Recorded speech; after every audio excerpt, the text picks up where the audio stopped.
Whether on a podcast, a radio show, a television show, or written in an article, we've all heard or read the term at some point that playoff basketball is different from the regular season in the NBA. Well, tonight, the Sacramento Kings got a playoff test against a very physical New York Knicks team. Unfortunately, the Kings come up short, presenting some similar problems to where the Kings struggled in the playoffs last year against the Golden State Warriors. We'll break it all down, plus Kevin Huerter returns to the starting lineup, and it did not go well. It's all right here on Locked On Kings. You are Locked On Kings, your daily Sacramento Kings podcast, part of the Locked On Podcast Network, your team every day. And now, ladies and gentlemen, it is that time. Time for another episode of Locked On Kings. Hello and welcome into Locked On Kings, your podcast hub for Sacramento Kings coverage all season long. My name is Matt George. I have the privilege of being your host here. I'm a Sacramento sports anchor and reporter for ABC 10 News. Tonight's game, the result was not what the Sacramento Kings wanted. Certainly not what we wanted here on the Locked On Kings podcast, right? The Kings losing to the New York Knicks 98-91. This is the first time this season that the Kings have held an opponent under 100 points and lost. That just speaks to, one, how good of defense that the New York Knicks played. They're coached by Tom Thibodeau. It shouldn't surprise anybody. This is New York Knicks brand of basketball. And even if they were missing Julius Randle tonight, who normally cooks the Kings, especially here in Sacramento over the course of his career, the Knicks didn't need him because they had a guy named Jalen Brunson who did almost all of the work for them. Quite literally. Brunson put the Knicks on his back tonight and carried them to this victory in a grinded-out, slugfest, physical, low-scoring, playoff-esque basketball game. Now, I'm not saying that playoff basketball means that two teams are likely being held under 100 points. Just because it gets to playoff time doesn't mean that the scoring all of a sudden disappears. But in playoffs, we saw it last year. We got a glimpse of it last year, right? The physicality really picks up. The effort on the defensive end really picks up. Every play has significantly more meaning. And typically you don't see it happens every once in a while, but you don't see the super high scoring affairs that we get pretty much every night to some extent during the NBA regular season, right? It's just an extra level of intensity. And while, of course, tonight is a regular season game against two non-conference opponents, right? You have a Western Conference team versus an Eastern Conference team. Both teams in their own respective playoff races. Sacramento in a little more volatile of a position than the New York Knicks are in right now. So this team, this didn't have necessarily a rivalry to it. There wasn't a tremendous amount on the line. This was just the Sacramento Kings being met with a very physical, very aggressive, defensive-minded Knicks squad, and Sacramento trying to hang with them. And in many ways, the Kings did. I thought, in terms of the regular season games that we've seen this season, in terms of the closest you can get to a playoff style of basketball game, that's what we got tonight, which is good practice for the Sacramento Kings, a good kind of glimpse into where they're at, how much they've grown from the struggles of the playoffs against the Golden State Warriors, and what still they have to work on. We'll start with the good, because I did think there was a decent amount of good from this game despite the Kings losing, and then we'll get to the bad, because of course there's plenty of bad to break down as well. The good is Sacramento battled the whole night. Now, you might be rolling your eyes at that, and it might be going, Matt, that's bare minimum. You battle, you play hard for all 48 minutes. But the Knicks are a team that they make you at times want to quit with how hard they play, right? Especially for a team like the Sacramento Kings, who likes to try and get into the paint a lot, likes to do a lot of scoring around the rim, wants to try and get downhill and play fast. The Knicks will slow you down, and the Knicks will beat you up if you come into the paint, right? And physicality is typically something that the Kings have struggled with this season. They've struggled with the physicality of the Houston Rockets in the 3 times they've lost to them. They struggle with the New York Knicks physicality tonight in similar ways as well. But the Kings battled the entire night. And specifically what I like is that they didn't allow the scoring struggles of the entire game. It's not like the Kings went ice cold in one particular quarter, although the fourth quarter late game execution was not good. We'll get into that. the Kings were struggling offensively from start to finish in this game because of the way that the New York Knicks play. But the Kings did not allow their offensive struggles to dictate their effort on the defensive end. They continued to play physical, they continued to fight, they continued to battle, despite the fact that their primary strength, usually the gas that makes the engine run, is Sacramento's offense, right? That wasn't there tonight, really, at any point. The Kings didn't have much offensive rhythm really at all. It was pretty rare if the Kings were able to string together consecutive baskets. And yet, they continued to fight. 2 separate times in this game, they fell behind by 9 points. Once in the second quarter and once in the late third quarter, I believe, or early fourth quarter. One in each half. And in both circumstances, the Kings managed to close that gap before it got out of hand, and they closed that gap quickly, right? Especially in the second half. The Kings were up by 3 or 4 points or something like that, and I think Jalen Brunson came back in, helped build that lead up to 9. So this must have been the fourth quarter. He comes back in, helps build that lead back up to 9. The Kings go on a little mini run and quickly cut it right back down to 4 with still a few minutes remaining, plenty of time for them to try and get this win at home. So the Kings had a couple of, if we're using boxing terms, they took a couple of hooks from the Knicks, right? Some big shots to where the Kings were staggered. They were against the ropes a little bit. They had to respond or things could have gotten out of hand, especially with how much they were struggling offensively. 9 points at times felt pretty insurmountable based off of how much the Kings were struggling to get into any kind of offensive rhythm. Well, they were able to respond both times, and they did so in relatively quick fashion. So I'm pleased with that. It's good to see that the Kings went toe-to-toe, blow for blow with the New York Knicks over the course of this entire game, were able to respond and didn't allow their offense to dictate what they were doing on the defensive end of the floor. Because defensively, outside of Jalen Brunson, now that's a big caveat because Jalen Brunson was amazing, and we'll get into that. But outside of Jalen Brunson, the Kings did a good job maintaining everybody else on the Knicks or handling everybody else on the Knicks. Outside of Brunson, the Knicks shot 20 of 58 from the field, that's 34%, and 6 of 28 from three-point range, that's 21%. You know, you hear the term a lot in sports, especially in the NBA, right? This guy's going to get his, but don't let everybody else beat you. The Kings really did not allow the New York Knicks to beat them tonight. They got beat by the Knicks defense and Jalen Brunson's offense, right? But they did not allow, it's not like the Kings were struggling to contain Brunson, and then they also had DiVincenzo and Bojan Bogdanovic and Josh Hart and everybody else were also getting theirs and raining down threes. If not, the Kings would have lost this game by 20-25, and the game probably would have been over quickly. So again, evidence that outside of one guy who not just the Kings have struggled to find an answer with, the rest of the league has been struggling to deal with Jalen Brunson.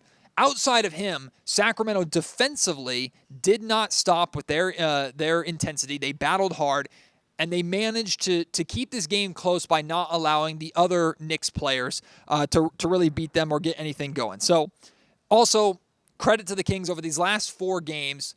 They've now held opponents to 102 points per game, which is really good for the Kings. It's a 4-game sample size. The Kings are also 2-2 over those 4 games. If I were to tell you in a 4-game stretch that the Kings would be holding their opponents to 102 points per game, you probably would be feeling pretty good about the Kings' chances to go 4-0. I think that also speaks to the offensive struggles of this team.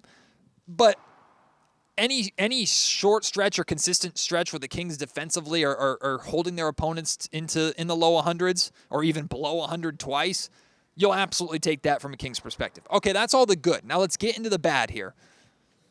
Speaking of offense, very similar to the playoff series last April against the Golden State Warriors, offense let the Sacramento Kings down in a physical playoff-like battle.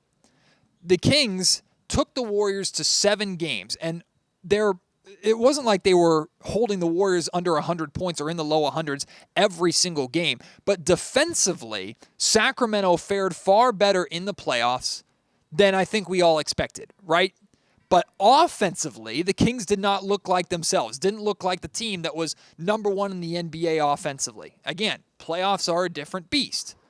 Tonight's game, Very similar physicality, although the New York Knicks are a much better defensive team and far more physical team than the Golden State Warriors are. You got a taste of what physical playoff basketball probably will look like, and once again, your offense could not keep up. It's a one-game sample size. Who knows how a 7-game series between the Kings and Knicks would go. And the Kings have another crack at the New York Knicks coming up in Madison Square Garden in a little bit. So we'll get another chance to see how the Kings can respond and adjust and adapt to the Knicks' physicality and their style of play on the defensive end. But tonight's game, the Kings still are struggling with making that physical defensive impact while also being able to get that offensive output that they are known for and that they are comfortable with. Over this 4-game stretch, really over those back-to-back games against the Bucks and the Lakers, the Kings did do a good job at times playing physical defense and scoring on the other end. They used their defense to translate to offense, getting out in transition. That's something the Kings struggled with tonight. They also did a really, really good job spraying the basketball with spray threes, which is a fundamental pillar of Sacramento's offense. They didn't do that tonight. So as much as I want to just chalk this up to, hey, it was a good, low-scoring defensive game and the Kings just came up short, I can't help but make parallels and similarities to this is the kind of physical basketball they faced in the playoffs, and just like the playoffs, offensively they were struggling. But spray threes is something you've heard me talk a lot about here on Locked On Kings this week, right? It's been a major topic of conversation since the Houston Rockets loss. The Kings' goal is to generate 20 spray threes a game. Quick recap, a spray three is getting into the paint, touching the paint, kicking it out to a catch-and-shoot open three-point shooter. The Kings are trying to generate 20 of those looks a game.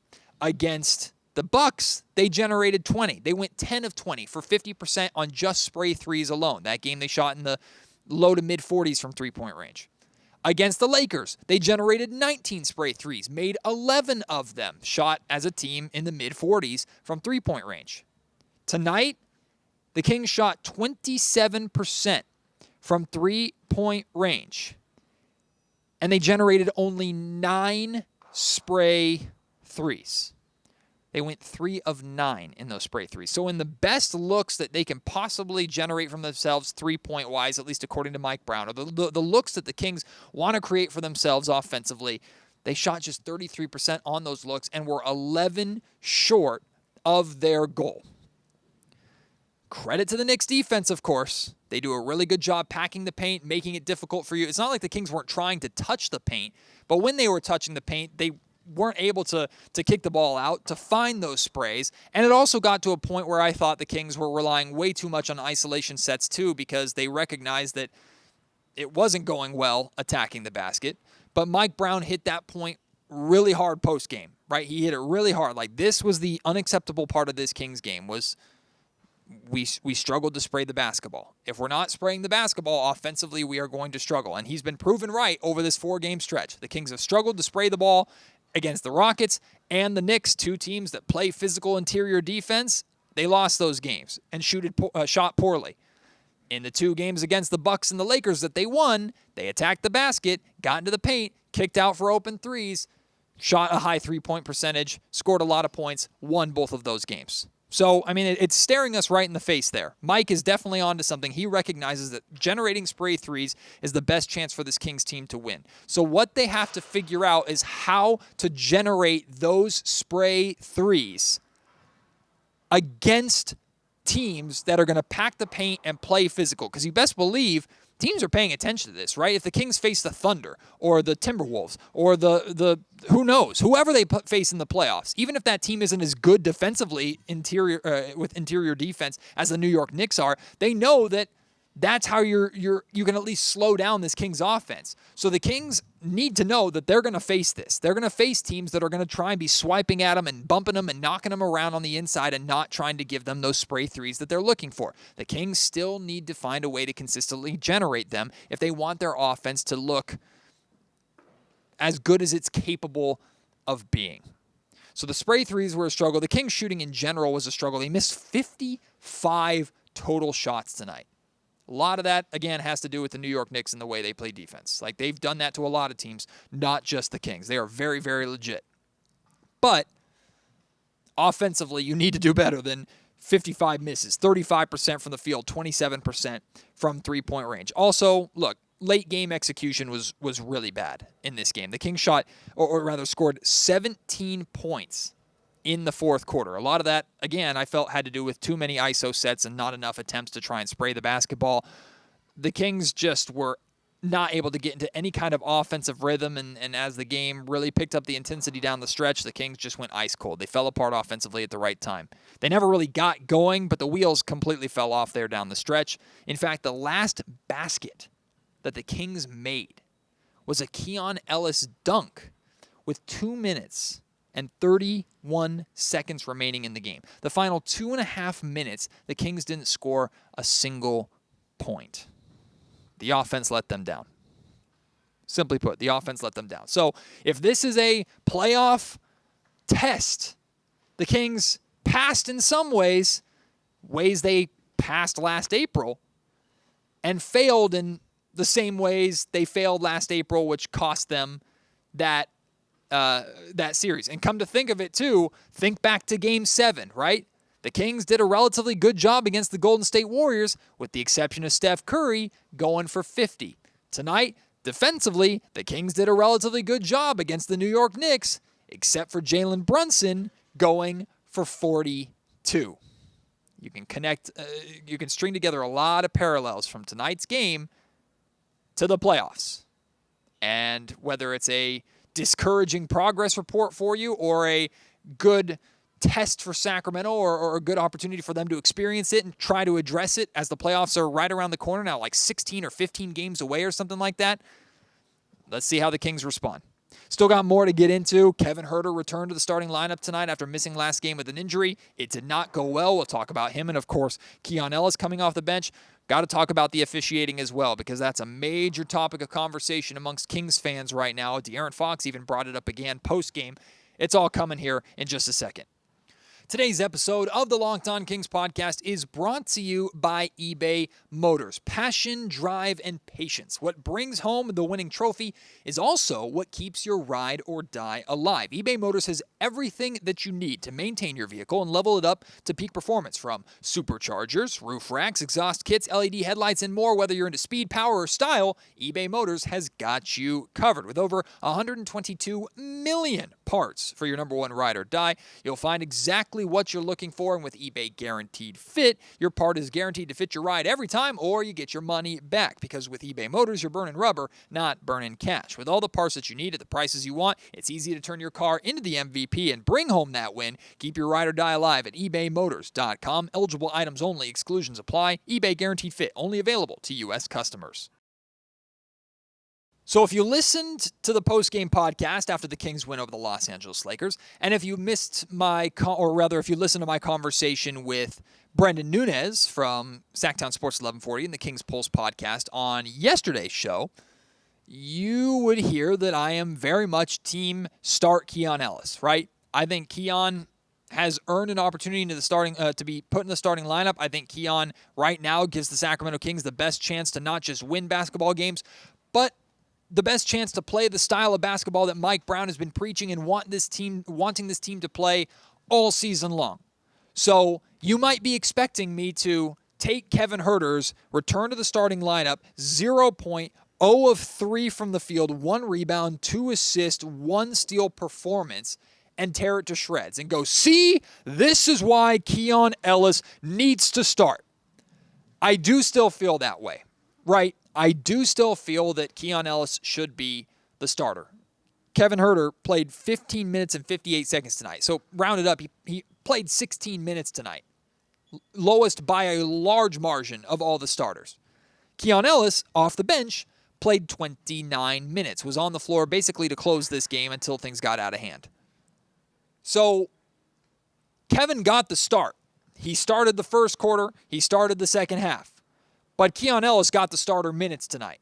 So whether that matters or not, for me, the big deal was and always has been about setting the tone, right? I thought what Keon Ellis has done really well in the 6 starts that he's been a part of, where the Kings are 6-0, by the way, especially these 2 games that the Kings are coming off of against the Bucks and the Lakers, is I thought Keon helped set the tone for the Kings defensively that carried out through much of the rest of the game. Tonight, Keon Ellis did not start. Kevin Huerter did start. And the tone was still set defensively, right? I just spent an entire segment talking about how well I felt the Kings battled pretty much start to finish in this game on the defensive end of the ball.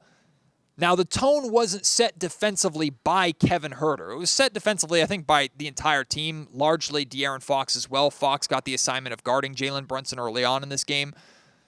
So I didn't see what I was afraid of tonight, which is Keon not starting, Kevin starting instead, and the Kings' defense just being atrocious and not looking ready to go and not looking anything like they looked the couple of games before that, specifically the game before that when Kevin Huerter was out, right? I did not see that. So I'm not too upset about this performance from Kevin Huerter. I'm really not. Now, him scoring 0 points isn't acceptable, right? The reason why Kevin Huerter only played 16 minutes tonight is because if he's not scoring, he's really not giving you anything.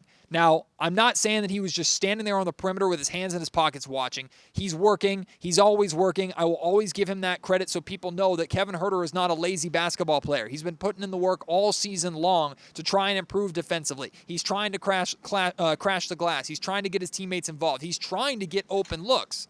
The New York Knicks weren't trying to give him anything tonight. They weren't letting him get involved, which, again, credit to them. But if Kevin's going to be out there, Kevin has to be doing something on the offensive end of the ball. I think people are going to pick on Kevin Huerter tonight. They're going to look at that 0 in the starting lineup, and I think it's easy, low-hanging fruit. I'm not saying you're wrong to do it. You could probably agree with me, and probably do agree with me, that Kevin should not be starting and Keon Ellis should be starting. Again, I feel that way.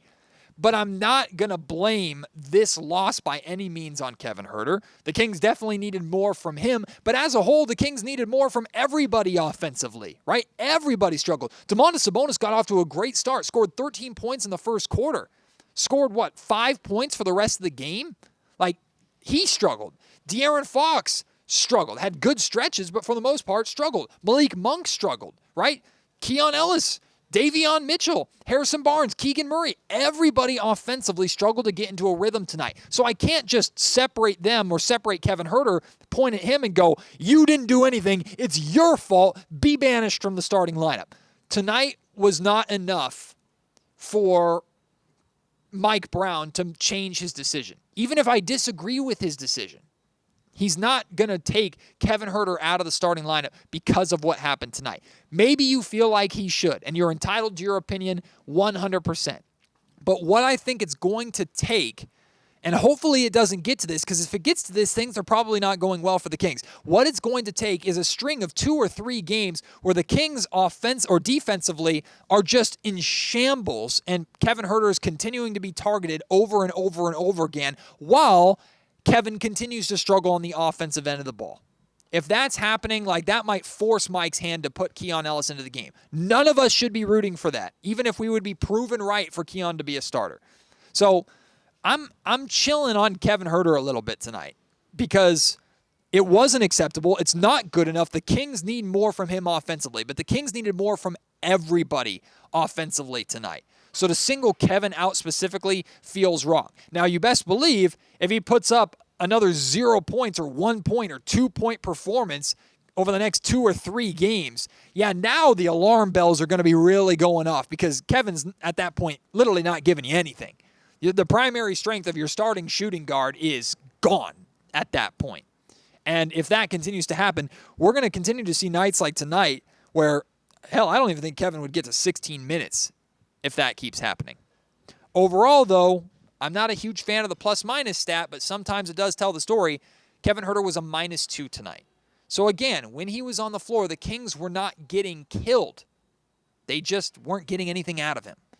Keon Ellis, he had good moments and played good defense against Jalen Brunson, but I can't celebrate Keon Ellis' defense on a night where Jalen Brunson went for 42 points and shot 60% from the field. Now, all of that was on Keon. Some of that was on De'Aaron Fox as well. but like whether it was the play at the end of the game where Keon was looking for the screen and Jalen blew right by him and Keon was caught with his eyes off the prize, or whatever, like this was not a defensive showcase game from Keon that makes you go, you know what? Point proven, he absolutely has to start. Again, I still feel like he does. I have not wavered on that. But I didn't see anything from tonight's game to make me go, like, I know I'm right. This is a disaster. It's staring you in the face, Mike Brown. Get Kevin Huerter the hell out of there and put Keon Ellis in. I'm just being honest. I'm being real with you. I did not see that tonight. And I know some fans are looking for something to kind of latch onto and blame, so they're going to naturally go to the guy who didn't score a single point. I get it. I'm just not there, right? Some of you also may be going to the officiating and wanting to blame the officiating. Now, I will say this. There were definitely frustrating moments tonight with the officiating, especially consistency with the officiating, right? I thought for a decent portion of this game, I thought the officials did a good job kind of letting things go, right? They let both teams play physical. The only problem is I think that plays more into the hands of the New York Knicks than it does the Sacramento Kings. I know a lot of Kings fans felt like the Knicks were doing things physically on the defensive side of the ball and not getting called for it, and then the Kings were getting called for playing physical on the offensive side. But here's the reality of the situation. The Kings shot 10 more free throws than the New York Knicks did, and that margin came down. The Kings had like a 12 or 14 free throw advantage late in this game. So I'm not blaming the officials for this loss. Could the officiating have been better? Could it have been more consistent? Absolutely, but we could say that about every game. This is the style of basketball that they know the New York Knicks play. This is the reputation that the Knicks have. So officials are going to let it go more. That's something I talked about after the Lakers game, because the Kings were getting called for a lot of ticky-tack fouls because they were trying to play more physical in that game. They were kind of being punished for it because officials are not used to the Kings playing that way. So the Kings need to kind of change officials' minds a little bit. And if the Kings can do what they were doing in the playoffs, which naturally in the playoffs officials let more go, if the Kings can do that, and the Kings can establish themselves and play the physical style of basketball that they played not just tonight, but over this 4-game stretch consistently for the remainder of the season and into the postseason, I think that helps solve some of their foul issues. But I'm not going to blame tonight's loss on the officiating. There were poor moments, there were frustrating moments, especially with 50-50 balls. Malik Monk being called for a foul, bumping into DiVincenzo when both guys were going for a 50-50 ball, and then like 2 or 3 minutes later, Monk and Hart go for a 50-50 ball, and they don't call a foul on Hart, who does the exact same thing running into Monk, and then they call out of bounds off of the Kings, and it's Knicks' ball. So I get the inconsistencies and how they're frustrating, right? But that's not the reason the Kings lost this game. You might feel like the officials letting things go for the Knicks threw the Kings off their game. Maybe you're right. I would argue that's more of a Kings problem than it is an officiating problem. If that's how the officials are going to call the game, adapt to it. Easier said than done, but that's what you're going to face in the playoffs. You have to adapt to it. Nobody's going to feel sorry for you at that point. And the Kings know that from the best-of-7 series they played against the Warriors. Adapt and figure it out.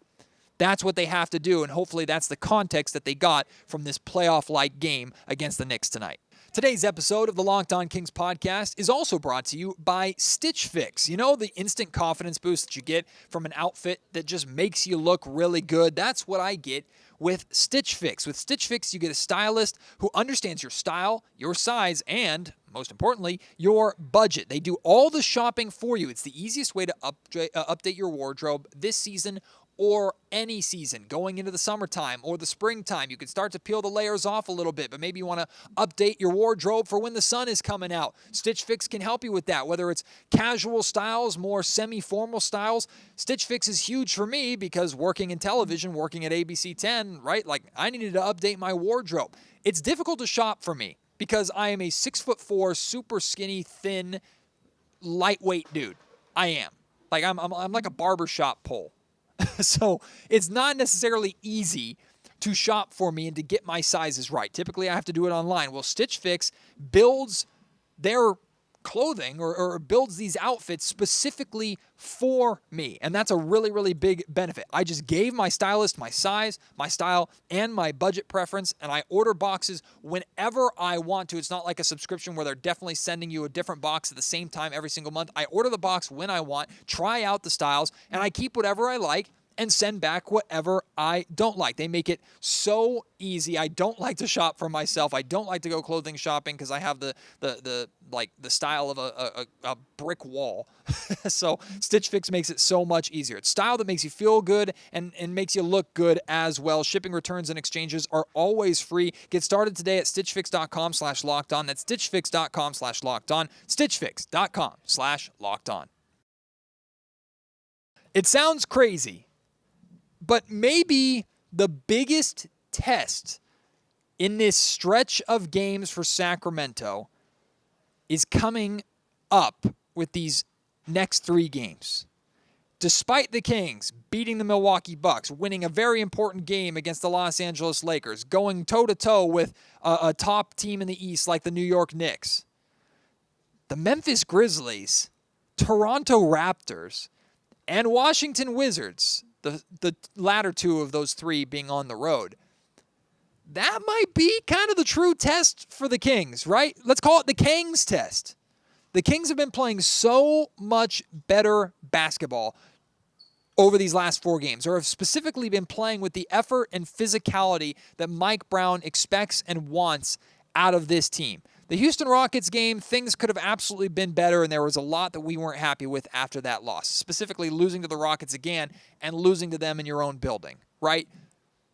But there were things about that you could still take positives away from, and the physicality that they played within that game carried over the next 3. But will the Kings step up to the plate and play physical and play hard and play the way that they've been playing against a Grizzlies team who's playing for the sake of playing at this point in the season? They're not a team that you can take lightly. I think Desmond Bane is coming back. They're still a physical, difficult team. They still have Jaren Jackson Jr., right? So it's not a team that you just can expect to roll over. But if the Kings play the way they played specifically against the Bucks and the Lakers against the Memphis Grizzlies on Monday night here in Sacramento, they should be taking the 4th quarter off, meaning the game should be out of hand and comfortable enough to where De'Aaron Fox, Domantas Sabonis, and the main Kings guys can give it a rest early. Same thing with the Toronto Raptors games and especially the Washington Wizards games on the road as part of this 3-game road trip the Kings are about to go on. These next 3 games, will the Kings play the way we know they're capable of playing and have shown they're capable of playing over these last 3 or 4 games here in Sacramento, or will they do what, unfortunately, they kind of always do? Will they fall into the same pitfall of very winnable game, very weak opponent, or weaker opponent, I should say, and they just play down to the level of competition? They don't show up. I think all of us are very interested to see that, and I think all of us rightfully should be nervous about that, right? Can the Kings figure, because that's something they can control, right? If the Kings go into Washington and shoot the ball terribly, they battle hard, but shoot the ball terribly, yeah, there's maybe a chance they lose that game, and we're feeling pretty crappy about the offense again. But I have a feeling the Kings play like they did tonight against the Washington Wizards, even if they're not shooting the ball well. If defensively they're playing that well against the Wizards, there's no Jalen Brunson to score 42 for them, or there better not be. Like, Kyle Kuzma shouldn't be doing that, or Corey Kispert shouldn't be doing that, or certainly not Jordan Poole shouldn't be doing that. So play the way you know you're capable of playing. It doesn't matter what team is lining up against you. It doesn't matter what's on their jersey or who's suiting up.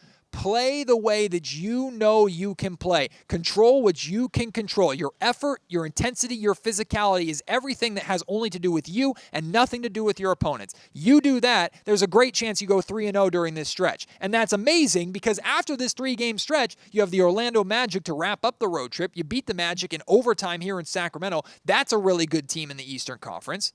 Then after that, you got the Philadelphia 76ers. We know how good they are. And then back-to-back games against the Dallas Mavericks. The Mavericks, who, by the way, are half a game behind you in the standings right now in the 8th spot.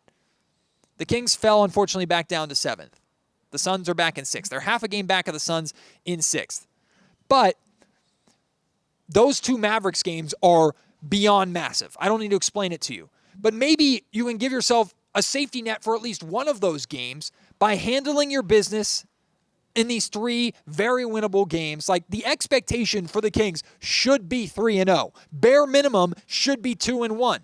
That's not being that's not being cocky. That's not being arrogant. That is the expectation at this point in the season. Unfortunately, you've wasted your get-out-of-jail-free cards and burnt your safety net to the ground with your bad losses to bad teams earlier this season. You can't do it anymore. You have to go and win these 3 games, and you do that by playing the ball that you're capable of playing. I don't care what any of those teams do. I don't care who's on those teams. Good players or bad players. G-Leaguers or potential future stars. I don't give a damn. Play your style of basketball. If you do that, you should go 3-0, or bare minimum 2-1, because you got to set the table for preparing to either hold the Mavericks off or maybe even put the Mavericks away. The season's winding down. Now, the good news is the Kings could potentially get some help tomorrow. The Phoenix Suns take on the Milwaukee Bucks tomorrow. So, of course, go Bucks. If the Suns lose, the Kings are right back in 6th. Happy days. The Nuggets are taking on the Dallas Mavericks. So go defending champs, go Nuggets, do the Kings a favor, beat the Mavericks, give the Kings a little bit more wiggle room, half a game worth of wiggle room. Also, if we care, the Atlanta Hawks are taking on the LA Clippers. I fully expect the Hawks to lose that game. The Kings aren't really trying to catch the Clippers necessarily, but it's something else that we can root for in the Western Conference. But the 2 big games are Bucks versus Suns, Nuggets versus Mavs. Hopefully they can get some help, but the rest of the season to me is all about controlling your own destiny. And you control your destiny by going 3-0 against the Grizzlies at home and then the Raptors and the Washington Wizards on the road. Handle your business. Control what you can control. We'll see if the Kings can do that. I want to hear your thoughts on tonight's game. Let them fly. If you're watching on YouTube, get loose in the comment section down below. If you want to send me your thoughts on Twitter, you can reach me at MattGeorgeSack. You can DM me as well, even if we don't follow each other there. Or you can email me at any time, MattGeorgeSports@gmail.com. Appreciate your support as always. Can't wait to have you join me on the next episode of Locked On Kings. Until then, my name is Matt George. You've been listening to the Locked On Kings podcast, part of the Locked On Podcast Network.